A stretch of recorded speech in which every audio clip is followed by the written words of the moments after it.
Bonjour Camille. On est là ici avec Maude, professeure de première année, Camille qui est professeure d'anglais, donc qui va être en charge de la traduction aujourd'hui. Et avec Maude et Camille, je veux qu'on prenne quelques minutes pour discuter de l'utilisation du pavé de cire. Donc, on voit tous nos enfants l'utiliser. J'étais curieuse aujourd'hui d'en apprendre un peu plus sur les raisons pourquoi c'est un outil qui est tellement important puis central en fait dans la pédagogie Waldorf. Donc Maude, est-ce que tu voudrais nous parler un petit peu de l'utilisation du pavé de cire dans la classe de première année? Oui, oui, merci pour cette question parce que c'est vrai que c'est un outil qui est très important pour les élèves Waldorf, de la première, même du jardin d'enfants jusqu'à très loin dans le cycle, mais c'est sûr qu'après, il a une utilisation différente, mais il a une utilisation multiple et variée tout au long du processus. Alors, en première année, c'est une façon de pouvoir aborder l'écriture avec un matériau qui est naturel.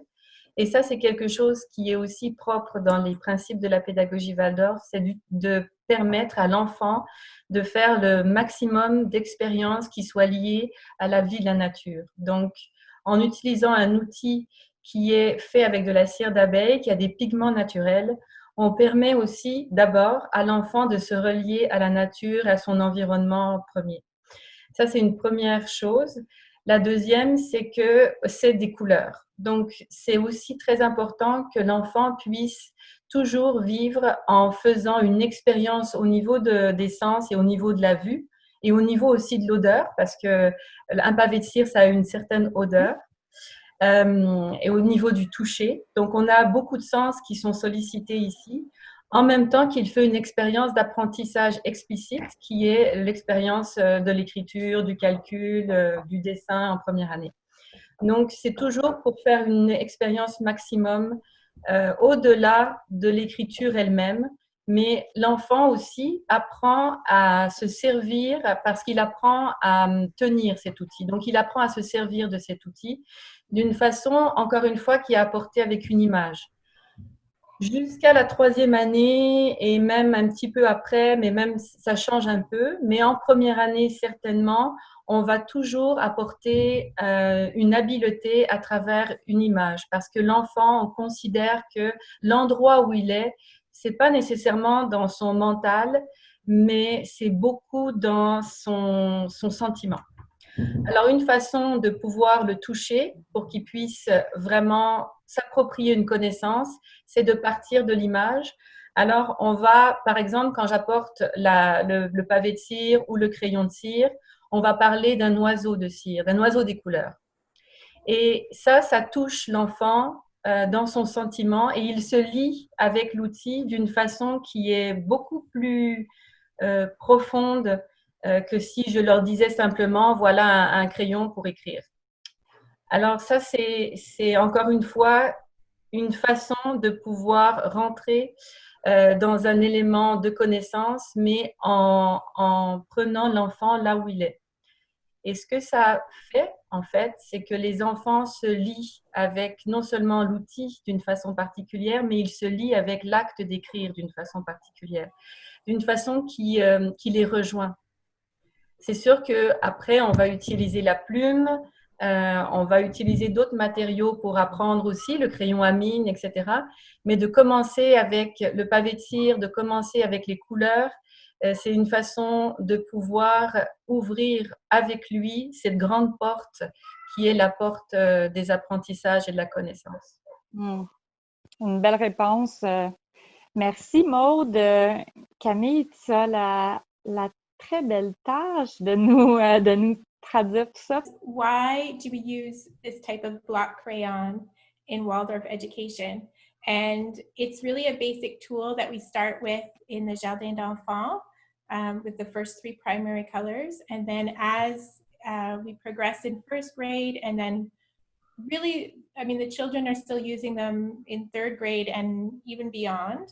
So the question is, why do we use these? So as Maude was saying, first of all, they are a natural material. They're made from beeswax.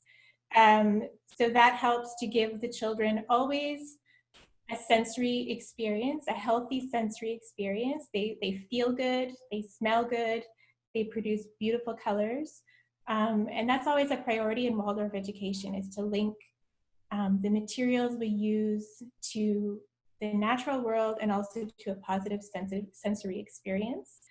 Another thing that Maud was saying was, with these, the way that she's introduced them, she always talks about the oiseaux de couleur, which is like the color birds. We always give the children image to go with, and that helps them to first connect with the material, whatever object it is that we're discussing and using with them.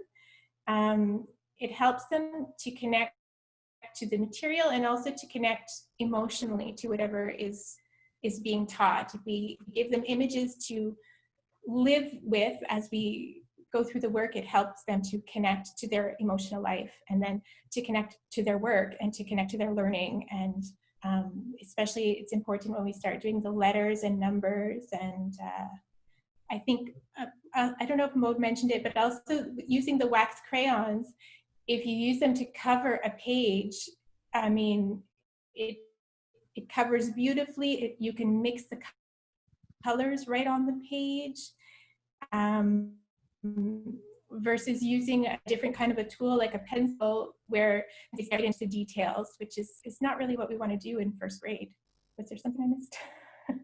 Oui, non, mais c'est vrai, c'est un point intéressant que tu ajoutes. En fait, Camille, elle nous parlait en fait aussi de tout ce qu'on peut faire avec le pavé de cire, puis entre autres, juste, tu sais, comme l'utiliser pour couvrir la page au complet, pour mélanger les couleurs. C'est vraiment un outil qui est facile à utiliser puis qui offre toutes sortes de possibilités que les enfants peuvent explorer, en fait. Oui. Mais il faut, en fait, ce qu'on peut ajouter, c'est qu'un enfant Waldorf n'a pas un livre, un manuel de français, de mathématiques, d'histoire, de sciences. Il va créer son propre livre. Donc, par exemple, quand on va faire l'alphabet en première année ou le calcul, chaque enfant va créer son propre cahier d'alphabet, son propre cahier de calcul. Et là, c'est à lui vraiment de pouvoir, c'est une façon avec laquelle il va pouvoir s'approprier les nouveaux concepts. Et ça va le suivre tout le cursus de la pédagogie Waldorf jusqu'en 8e, jusqu'en 12e année. Alors, c'est ça. Et c'est pour ça que le pavé, on va l'utiliser aussi beaucoup pour faire les surfaces. Et ça, c'est vraiment important que l'enfant puisse faire l'expérience de la surface et pas seulement du trait. Parce que la plupart des enfants font seulement l'expérience du trait. Et le trait, c'est quelque chose qui est déjà très dans le détail. Le trait va nous emmener dans le détail, alors que le pavé va nous emmener dans le tout. Et un enfant, son expérience du monde, on veut qu'elle soit d'abord dans le tout et qu'ensuite, après, on focus. Le fait de focuser, c'est quelque chose qui est très intellectuel et qui est très lié aux adultes. Mais un enfant, lui, il a une perception beaucoup plus globale des choses et on veut qu'il commence par cette perception globale pour après aller dans le détail. D'où le fait qu'on va aller du pavé de cire au crayon de cire. Okay. Parce qu'on n'utilise pas seulement le pavé en première année, on utilise aussi le crayon de cire. C'est vraiment une évolution. Oui. So part of what we do with the block crayons, it helps us to go from the whole to the wider perspective to the parts, to the smaller perspective, which is usually, that's always something we try to follow in Waldorf education, to go from the whole to the parts.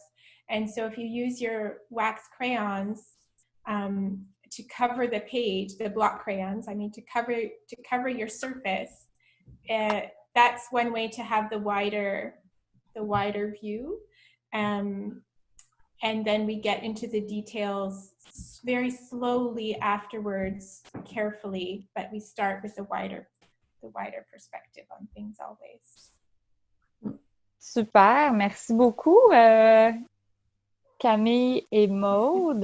Merci, c'est vraiment gentil. Écoute, je ne verrai plus jamais cet outil de la même façon. C'est délicieux. Toute cette réflexion qu'on vient d'avoir ensemble en quelques minutes. Puis j'espère que ça va aider les parents à mieux comprendre et apprécier cet outil au même niveau que les enfants l'apprécient. Alors, merci beaucoup.